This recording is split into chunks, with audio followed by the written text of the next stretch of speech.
बिस्मिल्लाहिर्रहमानिर्रहीम, अस्सलाम वालेकुम। अपने यूट्यूब टीवी चैनल में मैं हूं सैयद इरशाद बुखारी। पीटीआई रहनुमा शीरी मज़ारी की गिरफ़्तारी पर लाहौर हाई कोर्ट का एक बहुत बड़ा हुक्म सामने आया है, जिसे हम तमाम पाकिस्तानी सरेख़म तस्लीम करते हैं। मगर फिर भी इस पर मैं एक छोटी सी रोशनी ज़रूर डालना चाहूँगा। शीरी मज़ारी, जिसके ख़िलाफ़ अराज़ी करप्शन केस था, उसे उस केस में गिरफ़्तार किया गया था।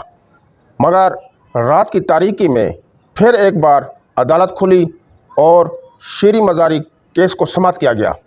वो कोई लंबी चौड़ी समाअत नहीं थी, सिर्फ गिरफ़्तारी के मैटर पर सिर्फ समाअत किया गया था और अदालत इस पर सख्त बरहम हुई और अदालत ने इसके साथ एक बहुत बड़ा हुक्म जारी किया कि किसी भी मेंबर असम्बली को स्पीकर की इजाज़त के बगैर गिरफ़्तार नहीं किया जा सकता। व्यूअर्स, इससे पहले शहबाज गिल, जो भी पीटीआई का रहनुमा था, अमेरिका में बैठा था, मगर उसकी बेल प्रोटेक्शन पाकिस्तान में मंजूर की गई थी। इससे पहले सुनते रहे हैं कि पाकिस्तान में अमीर के लिए और कानून है और गरीब के लिए कोई और कानून है, मगर इसे महज एक मकूला समझकर नज़रअंदाज कर दिया जाता रहा था। मगर अब ये हकीकत बन चुका है कि मेंबर असम्बली को स्पीकर की इजाज़त के बगैर गिरफ़्तार नहीं किया जा सकता और अगर कोई बड़ा आदमी है, वो अमेरिका बैठा हो, लंदन बैठा हो, उसकी बेल प्रोटेक्शन अदालत में हाज़िर हुए बगैर हो सकती है। मगर जब किसी गरीब के ख़िलाफ़ एफआईआर हो या सिर्फ दरख्वास्त हो, उसे पुलिस किसी से इजाज़त लिए बगैर गिरफ़्तार कर लेती है और न सिर्फ गिरफ़्तार करती है बल्कि छितरोल भी की जाती है और उसे जेल भी भेज दिया जाता है।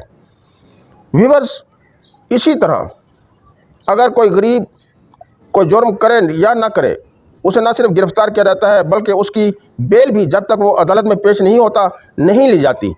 तो ये साबित हो गया है कि पाकिस्तान में अमीरों के लिए कानून और है और गरीबों के लिए कानून कोई और है।